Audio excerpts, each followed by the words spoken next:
Well, Brian DePalma, here we are again discussing another film. And this one I think is going to have a ready-made audience because everybody knows the Untouchables.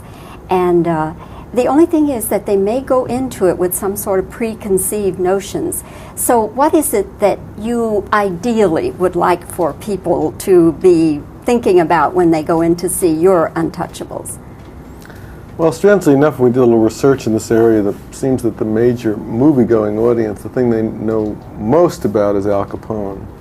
A lot of people don't know who the Untouchables are, and a lot of people don't know who Elliot Ness is.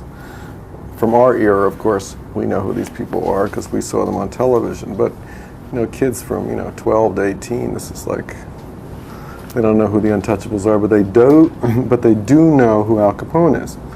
So that's why Capone is such an important element in this movie. And in the script, he is portrayed in a very kind of civic-minded, charming, gives press conferences. Everybody loves him. He's supplying liquor, something that everybody wants. The Volstead Act is a very unpopular law. So we try to give Capone a whole different feel to him, even though he's as corrupt as ever.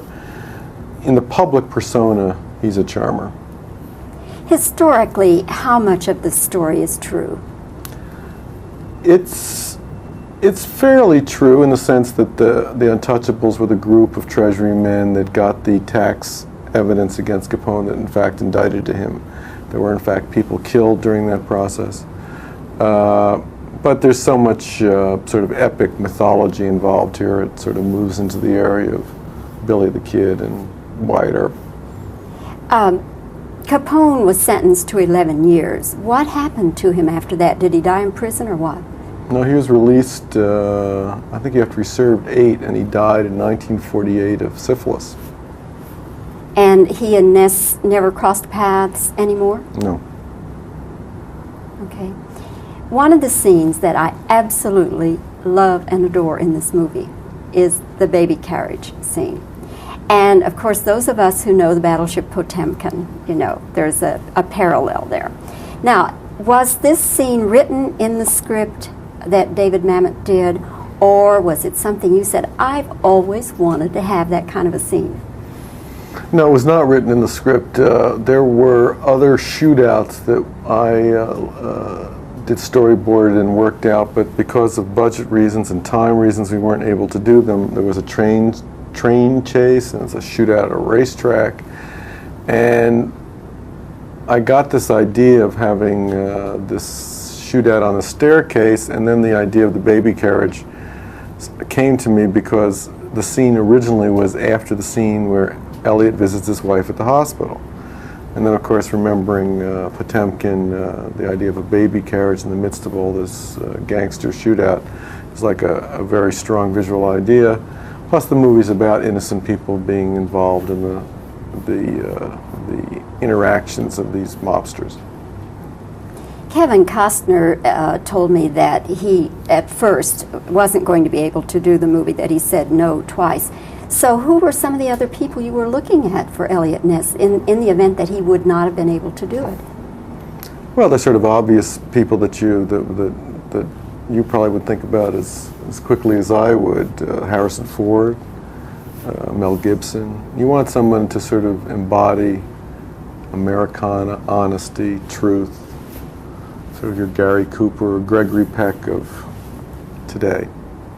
And did they, in fact, read for you and look? Well, Harrison was too involved in the movie he was making, and Mel was interested in doing the picture, but he had another obligation, and he had to finish the movie Lethal Weapon. The violence in the picture, of course, appears to be valid.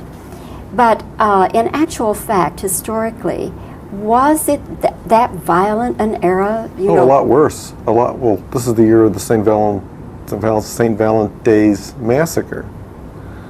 Valentine Day's Massacre. So it was a lot more violent. I mean, that was the first sort of mass execution of one group of gangsters on another, and that really shocked everybody, including the people in Chicago. I mean, they said, well, we can't allow this to happen anymore. because they just slaughtered all these people, and it was just like, wait a minute. But like, there's this very famous story where Al Capone invited a lot of people to dinner, and he proceeded to bash 4 people's heads in front of everybody else, just executed them. What reason? Because they were not doing what he was told them to do. They were not playing the game according to his rules. And the idea basically is that you're dealing with somebody that was a tyrant and had complete power over that city in that time. Well, Brian, it's good to talk with you again. I think the film is going to be a whopping success. Thank you. Really well done, all the way through. Thank you. Congratulations to you. Thank you. Good to see you.